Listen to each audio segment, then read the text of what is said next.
When you feel all alone in this world and there's nobody to count your tears, just remember no matter where you are, Allah knows. Allah knows. Pada kesempatan yang berbahagia ini sudah sampai di majelis as-sabi', yaitu majelis yang ketujuh dengan tema Qiyamul Lail, yaitu sholat malam. Allah Subhanahu wa taala berfirman, "Tatajafa junubuhum 'anil madaji'i yad'una rabbahum khaufan wa tama'a." Mereka orang yang hatinya bergantung kepada Allah dan tujuan hidupnya adalah akhirat. Tatajafa junubuhum, punggung-punggung mereka itu jauh dari kasur yang empuk, jauh dari spring bed, karena mereka menginginkan keridhaan dan mereka ingin bermunajat dengan Tuhannya Allah Azza wa Jalla. Tatajafa junubuhum, apa yang mereka lakukan? Yad'una rabbahum, mereka berdoa dalam salat mereka, dalam sujud mereka, dalam kesunyian. Tidak ada orang yang tahu hanya antara dirinya dan Allah Azza wa Jalla. Itulah kenikmatan tertinggi jika Anda pernah melaksanakan atau Anda orang yang menjaga qiyamul lail, sholat malam. Tidakkah kita menyadari suatu ketika saat kita sedang sholat di malam hari, betapa heningnya, betapa malam itu menjadikan kita tambah khusyuk saat kita membaca bacaan Al-Quran, kita mentadabburi makna-maknanya, mengetahui isi apa yang kita baca. Sungguh itu adalah kenikmatan dunia dan seisinya. Dan sahabat iman dan Islam, saudaraku, ikhwani wa akhwati, jika Anda adalah seorang dai atau Anda orang yang diberikan oleh Allah kekuasaan, atau orang yang diberikan kepemimpinan baik dalam keluarga, seorang pemimpin atau kepala desa, atau bahkan pejabat dan pemimpin negara pun, saya berwasiat kepada Anda, kepada engkau, wahai saudaraku, untuk menjaga qiyamul lail, menjaga sholat malam. Karena di dalam sholat malam itu akan tampak di pagi hari, atau akan membawakan sebuah kewibawaan pada diri Anda ketika Anda berbicara di depan publik, atau ketika Anda berbicara di hadapan anak istri Anda. Anda akan menampilkan atau akan muncul pada diri Anda sebuah kewibawaan. Buktikan dan rasakan. Bedakan antara orang yang menjaga sholat lail dengan mereka yang tidak sholat sama sekali. Tentu beda. Qul hal yastawil ladzina ya'lamuna wal ladzina la ya'lamun. Apakah sama orang yang tahu tentang ilmu ini dengan orang yang tahu? Artinya, kalau kita kiaskan dengan ayat ini, apakah sama orang yang sholat atau bangun qiyamul lail dengan mereka yang menyia-nyiakan waktu malamnya? Tentu tidak sama. Mereka yang bangun, mereka yang sholat di malam hari, mereka akan memiliki kekuatan dalam jiwanya, kekuatan dalam ruhaninya lebih tinggi dibandingkan mereka yang terlena dengan tidur yang nyenyak, dengan tidur yang tenggelam di dalam tidurnya. Sahabat Islam, sahabat iman yang dirahmati Allah Azza wa Jalla. Lalu Allah Subhanahu wa taala memberikan sifat orang yang soleh, sifat yang hatinya bergantung kepada Allah Azza wa Jalla, dan cita-cita serta tujuannya itu adalah akhirat. Kanu qalilan minal laili ma yahjaun. Mereka di malam hari sangat sedikit meletakkan punggung mereka di atas kasur-kasur mereka, karena mereka lebih cinta, lebih nyaman, lebih tentram, lebih tumaknina saat mereka berada dalam salat mereka, bermunajat, berdoa, meminta kepada Allah Azza wa Jalla. Tidakkah kita sadar atau tidakkah kita ingat bahwa Nabi SAW bersabda dalam hadis qudsi, yang mana Allah Azza wa Jalla turun di sepertiga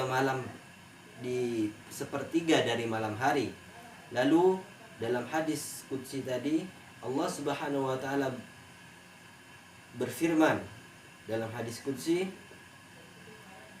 hal min sa'ilin fa'u'tiyalah. Adakah dari hamba-hambaku yang meminta apapun, karena Allah Maha Kaya dari urusan dunia maupun urusan akhirat. Hal min sa'ilin fa'u'tiyalah. Adakah yang ingin meminta, atau adakah dari hamba-hambaku yang meminta sesuatu lalu aku akan memberikannya. Wa hal min mustaghfirin fa'aghfirulah. Dan adakah dari hamba-hambaku yang meminta ampun kepadaku lalu aku akan mengampuni hamba tersebut. Ikhwani wa akhwati rahimani wa rahimakumullahu jami'an. Hendaknya kita menjaga qiyamul lail, salat lail. Nabi SAW orang yang dijamin surganya. Suatu ketika Aisyah radhiyallahu anha bertanya kepada beliau, karena Aisyah sangat cinta dengan Nabi. Aisyah ini bertanya kepada Rasulullah, wahai Rasulullah, mengapa engkau sholat malam hingga kakimu bengkak, saking lamanya berdiri? Subhanallah. Pernahkah kita mencoba berdiri sampai kaki kita bengkak? Tidak pernah. Saya pribadi tidak pernah. Namun Rasulullah SAW orang yang paling berat cobaannya, sebagaimana disebutkan dalam hadis bahwa asyaddu bala'an al-anbiya tsumma al-amsal fal-amsal. Orang yang paling berat bala ataupun cobaan dalam hidupnya, mereka adalah para nabi, anbiya, lalu semisal mereka dan seterusnya. Namun beliau bersabar dengan tugas sebagai pemimpin khalifah. Saat itu beliau menjaga qiyamul lail, karena Rasulullah SAW sangat menyadari bahwa iman ini perlu dipompa, iman ini perlu dihidupkan, iman ini harus dijaga dengan qiyamul lail. Tidak ada hal yang membuat keimanan ini lebih tertancap, lebih kuat keimanan ini, kecuali saat kita berada dalam sholat dan sujud kita, dan itu ada di waktu malam hari. Di siang hari kita sibuk dengan pekerjaan kita, di siang hari kita sibuk dengan keluarga dan anak-anak kita, di siang hari kita sibuk dengan tugas kewajiban yang harus kita lakukan. Namun di malam hari adalah waktu di mana kita bermunajat kepada Allah Azza wa Jalla, sehingga Allah mencintai kita. Allah Subhanahu wa taala dekat dengan kita dan mendengar untayan doa-doa kita. Ikhwani wa akhwati, sahabat iman yang dirahmati Allah Azza wa Jalla. Beliau berpesan di akhir dari majelis yang ketujuh ini, jika engkau tidak mampu, kata beliau, untuk bangun salat malam, setidaknya engkau mengajari anak-anak kalian, mengajari atau mengajak orang terdekat kalian. Jika Anda sebagai kepala rumah tangga, ajaklah istrinya, ajarilah anaknya untuk menjaga sholat malam atau qiyamul lail. Bahkan beliau di akhir dari majelis yang ketujuh ini berpesan, barang siapa man ta'arra minal lail, yang terbangun di waktu malam dan berat untuk melaksanakan sholat malam, hendaknya dia tidak meninggalkan zikir ini. Faqala la ilaha illallah wahdahu la syarika lah, lahul mulku lahul hamd wa huwa ala kulli syai'in qadir. Lalu mengucapkan alhamdulillah subhanallah wa la ilaha illallah wallahu akbar wa la hawla wa la quwata illa billah. Lalu mengucapkan Allahumma ghfirli, atau dia berdoa, maka doanya akan diistijabah. Apabila hamba ini berwudu lalu sholat, maka diterima sholatnya. Sahabat iman dan sahabat Islam yang dirahmati Allah Azza wa Jalla, pintu-pintu kebaikan sudah terbuka lebar buat kita. Amalan-amalan sudah disampaikan oleh Rasulullah SAW. Tinggal kembali kepada kita dari amalan apa yang ingin kita pilih dan ingin kita istiqomah dengannya. Sebagaimana telah saya sebutkan pada pertemuan sebelumnya, bahwa amalan yang paling baik di sisi Allah itu adalah adwamuha wa in qalla, yang paling yang berkelanjutan walaupun amalan itu sedikit. Hadanallahu wa iyyakum wa barakallahu fina wa kita akan berjumpa kembali di channel ini, Ruslan Kandur.